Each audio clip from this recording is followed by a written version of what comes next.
You know, lately it's been taking for something to really excite me in order to get me to want to talk about it. I know this might come as a surprise, but YouTube is not in fact my full-time job. So whenever I can manage to find the time to review some of these things, it's through the lens of a regular 9-to-5 guy who enjoys gadgets and gizmos just like the rest of you. And I can smell a cheap gimmick from a mile away, and make no mistake about it, that's exactly what we're looking at here. But in this instance, it works surprisingly well, and I would love to see it expanded upon in the future. Today I'm going to be taking a look at the R36T Retro TV Handheld Gaming Console.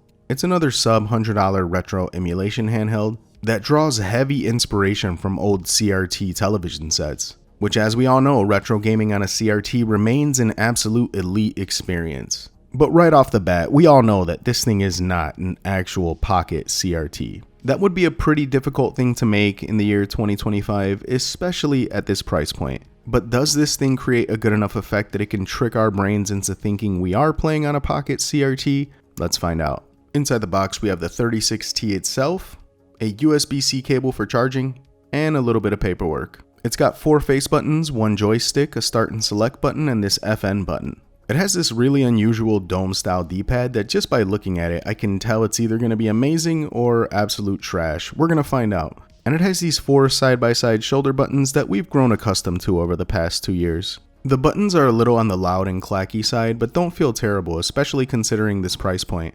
And the joystick overall feels pretty solid. Over on the one side, you have a power button, a reset button, and a micro SD card slot. Top side, you have a USB-C port for charging, a USB-C port for OTG, and a 3.5mm headphone jack. Its ergonomics are that caked up baddie in some leggings grips that I still think is hilarious, but it's certainly comfortable to hold. Spec-wise, it's exactly what we would expect from a handheld of this price point. And with this chipset, you can expect it to comfortably play up to PlayStation 1.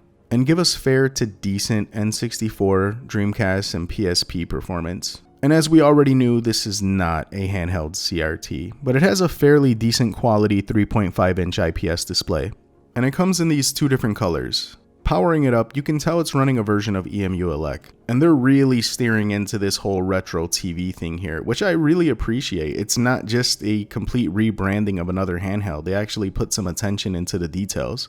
As expected, this thing plays all of the 8-bit and 16-bit titles very well. And although it's not giving you a near CRT experience, it achieves its desired result of giving you a near CRT appearance really well. And the way it accomplishes this is with this convex layer of clear plastic placed right over the IPS display. It's far from perfect, as you can see it cuts off some of the corners of the screen, and depending on the lighting of the area that you're playing, you might have issues with glare. But it did a great job of making me feel like I was playing on a little CRT. And this effect is amplified by adding a CRT shader to whatever game you're playing. I feel like the 8-bit, 16-bit, and certain arcade titles really are this thing's bread and butter. You're going to have the best experience with these types of games. And speaking of arcade games, my suspicions regarding the D-pad were validated, and this thing is just not good. It's fine for side-scrollers, but for fighting games in particular, it just did not provide a good experience. Fortunately, the joystick was perfectly fine. Moving over to something a little more heavy, PSP was hit or miss as expected. While some games you're going to get really good performance, others you're going to encounter periods of slowdown and choppiness. It's definitely not the best performing PSP emulation handheld, but then again you're buying something that's modeled after a pocket CRT, and I don't think PSP emulation would be the first thing that comes to mind. Dreamcast performance was slightly better than PSP, and I was surprised that the games weren't as scaled down as I thought they were going to be. They actually look really good on here. I found that most of the games preloaded on here ran close to flawless, but you may encounter a couple of hiccups here and there. N64 overall ran fairly good, but you may encounter some graphical hiccups and some artifacts on screen. I was actually surprised to see that this thing has Nintendo DS emulation on it, and it runs pretty well, better than the N64. Once again, this is one of those instances where you're not going to specifically buy this thing for DS games, but it's nice to know that it's capable of playing these games. And the experience was pretty convenient. You can switch back and forth between the screens at the push of a button.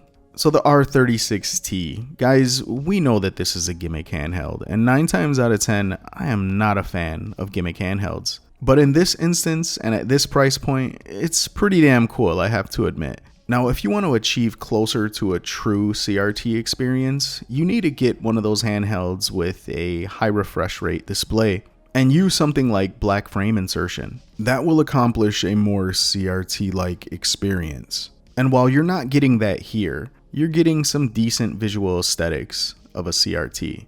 Yes, it's more of an optical illusion creating a CRT effect, but it works. And at this price point, it makes a pretty strong case to be a daily driver handheld. Now there are a couple of things that could be done better. The overall quality of the buttons can be improved. I wish this thing had a more traditional D-pad and maybe a second joystick, but for what it's trying to achieve, it succeeds in a lot of areas where others come short.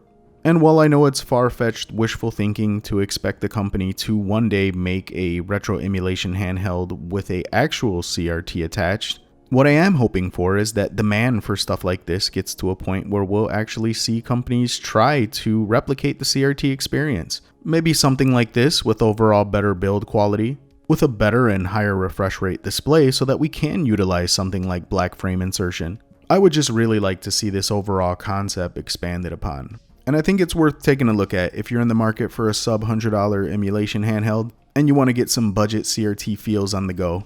As always, if you're interested in the R36T, I'll have links in the description below. I appreciate every single one of you guys. Until next time, this is Ness, signing out.